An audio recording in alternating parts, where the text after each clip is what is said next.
का दर्शन, महापुरुषों का स्पर्शन अभागा को नसीब नहीं होता। कहीं देखा देखे आएगा भी पापी तो उनको पाप इतना जोर मारेगा, उठा के भगा देगा, दूर से सैल्यूट दे करके चला जाएगा, स्पर्श नहीं कर पाएगा। अभागा नसीब नहीं होता। तो नसीब किनको होता है? उन सौभाग्यशाली को जिनका भावी जीवन उज्जवल होने वाला है, जिनकी जिंदगी से ग्रह नक्षत्र समाप्त होने वाली है, जिनकी जिंदगी में 4 चांद लगने वाली है, जिनका भावी जीवन सुख में होने वाला है, जिनका परलोक बनने वाला है, ऐसे सौभाग्यशाली को संत का दर्शन और उनका स्पर्शन नसीब ही हो जाता है। एक संत ने कहा, मिलता है जिंदगी में साधुओं की संगति कभी कभी, मिलता है जिंदगी में साधुओं की संगति कभी कभी, लाते ऐसे मोड़ पर तकदीरें कभी कभी। और दौलतमंदा, दौलत पर अभिमान न करना, दौलत देखकर ईश्वर छीन लेते हैं कभी कभी। जिन पर आपका अभिमान है, कितने दिन का? रे मन ये 2 दिन का मेला रहेगा, कायम न दुख का झमेला रहेगा। भाड़े के क्वार्टर को क्या तुम सजाए, एक दिन घर के मालिक निकाले, इसका किराया चुकाना पड़ेगा। अरे मन मुसाफिर निकलना पड़ेगा, काया कुटी को खाली करना पड़ेगा। ये जिस घर को देख रहे शरीर को, ये जीव का है भाड़ा का क्वार्टर, जीव रह रहा है भाड़ा में, भाड़ा के घर को सजा रहे हैं। देखते हैं माँ बहन को, खास कर माँ बहन को देखिए, भगवान जो दे दिया है, घर बना दिया है, उस पर संतुष्टि नहीं। तो भाड़े के घर को क्या कर रही है? आटा उतरा के मुंह में साट रही है, सजा रही है। घर के मालिक क्या करेंगे? छोड़ देंगे? कि भाड़ा वाला बढ़िया आदमी है, इन्हीं को मकान दे देते हैं। खाली तो करना पड़ेगा। हमारी ना माने, साधु बाबा जी की बात न माने तो जमराज तुझे मनाएंगे, मार डंटा तुमको घर से निकालेंगे, हो करके कैद तुमको चलना पड़ेगा। अरे मन मुसाफिर निकलना पड़ेगा, काया कुटी को खाली करना पड़ेगा। आएगा वारंट लेकर के, कुछ भी मोहलत नहीं देगा। सोचेगा अभी बेटा नौकरी नहीं पकड़ा है, बेटी की शादी नहीं हुई है, मकान अभी अधूरा है, ढलैया बाकी है, खेत वाले को पैसा दे दिए हैं, रस्ती नहीं करवाए हैं, जमराज जी लौट जाइए, छोड़ देगा और मुंह को चूड़ेगा और मुंह पर डंडा देगा। बात बनाए जग ठगा, मन पर बोझा ना, कह कबीर मन ले गया 184 मान। वहां ले जाएगा। बात बना के जग को ठग सकते हैं कि भगवान को नहीं। बात बनाए जग ठगा, मन पर बोझा ना, कह कबीर मन ले गया 184 मान। कहाँ ले जाएंगे? इसलिए उन संत को खोजो, उनके शरण में जाओ, राहत मिलेगा। तो कबीर साहब ने कहा, सुख आने दुख को हरे, करे पाप का अंत, कह कबीर वह कब मिले, परम से नहीं संत, जो पाप का खात्मा करता हो, पुण्य को घर में भरता हो। सुख आने, सुख ही सुख, दुख को हरे, दुख का अपहरण कर लेते हैं। और काम परम से नहीं संत। वो संत ही जीवन को सुखमय स्थान पर पहुंचा देते। उनको कोई मतलब नहीं है आपके धन से, आपके यौवन से, आपके पद से, आपके प्रतिष्ठा से उनको कुछ लेना देना नहीं। उनको तो अपना एकमात्र जो भक्ति करती है ऐसी भक्त उनको प्यारी है। वो तो कहते वे संत जो हैं आप अंदर की बात को देखते हैं। संत गोस्वामी तुलजानी महाराज को संत का खट विकार जीत अनग अकामा अचल अकिंचन सुचि शोक धमा अमित बोध अनिहमित भोगे सत्य सार कभी को भी जोगी। जो खट विकार को अपने अधिकार में रखता, जो खट विकार के बहाव में नहीं बहता हो, जो खट विकार का गुलाम नहीं बना हो, जो खट विकार की दास्ता को स्वीकार नहीं करता हो, वो संत है। खट विकार मतलब काम, क्रोध, लोभ, मोह, मद और मत्सर, जो इन विकारों पर अपना आधिपत्य का झंडा फहरा दिया हो वो संत।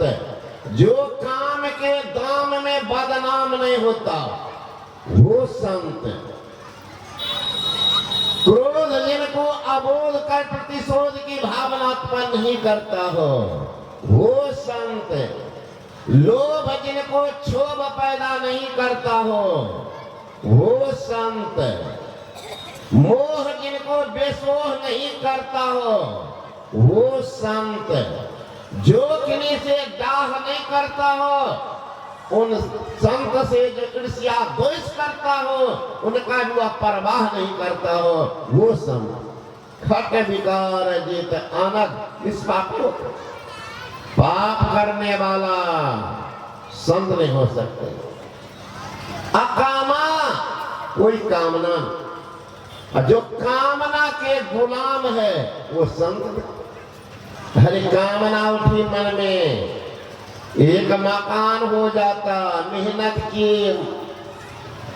मकान बना लिए, कामना रुक गई, सोचते आगे का भी प्लॉट हो जाता, खरीद लिए। कामना रुक गई, सोचते बेटा को नौकरी हो जाती, नौकरी हो गई। कामना रुक गई, सोचते बहू को भी नौकरी हो जाता, बहू को भी नौकरी हो गई। कामना रुक गई, सोचते आगे एक दुकान भी बन जाता। बुढ़ापा में क्या करेंगे, बैठ करके ताशे खेलेंगे दुकाने पर, तो दुकान बना लिए। कामना रुक गई, सोचते तो गाड़ी हो जाती, इधर उधर जाने लगेगा, बड़ा आदमी चलता है मोटरसाइकिल साइकिल, एक तो गाड़ी हो जाती तो अच्छा होता, गाड़ी भी खरीद लिए।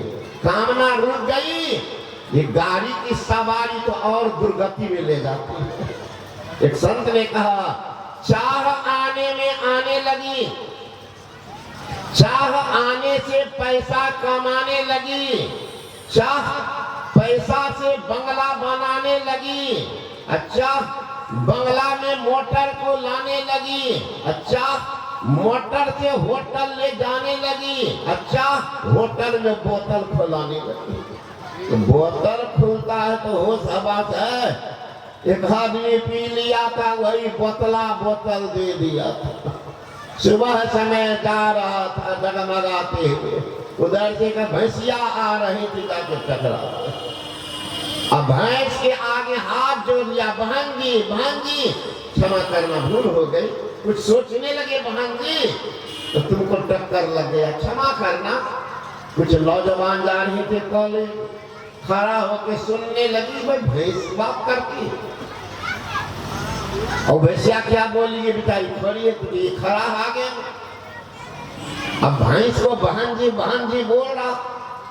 आया नौजवान, एक दो गुस्सा जमा दिया। अरे मूर्ख, भैंस बेचारी जा रही चरने, उसको रोक करके बहन जी, लज्जा नहीं आती? भैंस को बहन बोल रहे हो? ओ भैंस है, हमने सोचता तुमको कि भैंस है। नौजवान गया, ये भी चला, आगे जो ही बढ़ा, एक मोटी तगड़ी औरत आ रही थी, फिर जाके टकरा। अब कहने लगे नगर के लोग बड़ा पागल, मेरे घूमने का समय है तो सब भैंसिया को खोल दिए। क्या बोलेगा नहीं बोलेगा, हो सबात नहीं हो बात। पिया कौन शराब बनता है कि अभी देख, बसंत ऋतु आ गया है। ये ऋतु जो है अपने यहाँ 6 ऋतु है। सब देश में ये ऋतु नहीं है 6 ऋतु। मात्र भारत में हम लोगों का सौभाग्य है कि जन्म लिया, 6 ऋतु का आनंद है। हम सबों का सौभाग्य है कि भारत में जन्म हुआ, जहाँ गंगा नदी बहती है, विश्व में कहीं गंगा नदी। सौभाग्य हम सबों का है कि कामधेनु गाय यहाँ रहती है। सौभाग्य हम सबों को, जितने भगवान का अवतार हुआ है भारत में हुआ है, 24 अवतार सब भारत में। सौभाग्य हम सबों का है। दुर्भाग्य तो उनको है ये पैसे के लालच में ऑस्ट्रेलिया, जापान, इंग्लैंड में जन्म ले लिया, अब भागा चला गया जिंदगी। सौभाग्य हम सबों को या 6 ऋतु का आनंद लेते हैं। तो बसंत ऋतु क्या करने आए? मांगने के लिए आए हैं, दान मांगने के लिए आए हैं। तो दान कौन दिया? सारा वृक्ष। बसंत ऋतु याचक भया, याचक भीख मांगने के लिए आया। बसंत ऋतु याचक भया, सब वृक्ष दिया, सब पात, सब वृक्ष दान किया, सब पात। परिणाम क्या हुआ? ताते नव पल्लव भया, सब गाछ में के नया एकदम हरा हरा रंग की साड़ी पहनी है, और उसके ओट में इज्जत के साथ सब वृक्ष में फल लगे। सब वृक्ष में फल है इज्जत के साथ। एक वृक्ष आलस किया, आलस किया। कौन? महुआ। परिणाम क्या हुआ? परिणाम, महुआ एक वृक्ष है, एक भी पात नहीं, नंगी होकर के फलता। कितना निर्लज पतित गान है महुआ, एक भी पात नहीं। देखिएगा कि बसंत ऋतु है, बीतने पर वो का फल तो रहने वाला है। कंजूस का धन इसी निर्लज के समान होता है। फल कीजिएगा। बसंत ऋतु याचक भया, दान किया सब पात, ताते नव पल्लव भया, दिया दूर नहीं जात। ये इसका क्या हो गया? पात लिए सब वृक्ष फले। सारा वृक्ष पात लेकर के फल दिया है इज्जत के साथ। पात लिए सब वृक्ष फले, लेकिन महुआ फले पत खोय। ताही पतित के रस पिए, क्यों न फजत लात जूता होए। चलेगा उन पर लात जूता, उसी से बनता है, महुआ से बनता है शराब। जब इतना निर्लज पतित स्वयं में महुआ है, उसका रस पीने वाला कितना पतित होगा। लात जूता खा लेगा, कहेगा बढ़िए। एक लड़की थी, बड़ी साधिका, बड़ा धर्म संपन्न, वो बराबर सत्संग में जाया कर। एक रोज ऐसे महात्मागण आए, महात्मागण आए तो वो लड़की गई निवेदन करने की, बाबा जी 2 मिनट मेरे घर चलते। मुझे कौन जन्म का पाप था बाबा जी कि मेरा पति जो है न दीक्षा लेते हैं, न मांस रस्सी छोड़ते हैं, और सुतर गया तो 2 बोतल दइयो देते हैं। बोतले पर जिंदगी है, कितना कहती हूँ नहीं मानते बाबा, रोती रहती हूँ। हे बाबा, अगर आपका चरण चला जाए, शास्त्र में पढ़ते हो साधु आए द्वार पर, अब पाप ताप सब जाए, लेकिन छाती फाटे सोम का कब द्वार से जाए। सोच समझते हैं, छाती फाटे कंजूस का कब द्वार से जाए। तो हे बाबा चलते भगवान श्री कृष्ण भी कहते हैं, बाबा जी मद भक्ता यति संति पादम प्रक्षालयन्ति च तत्स्थानं महातीर्थ सुपवित्रं भवे ध्रुवम। हे उद्धव, मेरा भक्त पुत्र जहां बैठते हैं, जहां पैर धोते हैं, जहां चलते हैं, वो धरती महापवित्र हो जाती है, महापवित्र हो जाती है। इसलिए हे बाबा, 68 तीर्थ साधु के चरणन, कोटि गया और काशी। हे बाबा, भगवान श्री कृष्ण कह रहे हैं 68 तीर्थ का फल होता है साधु के चरण। बाबा जी एक बार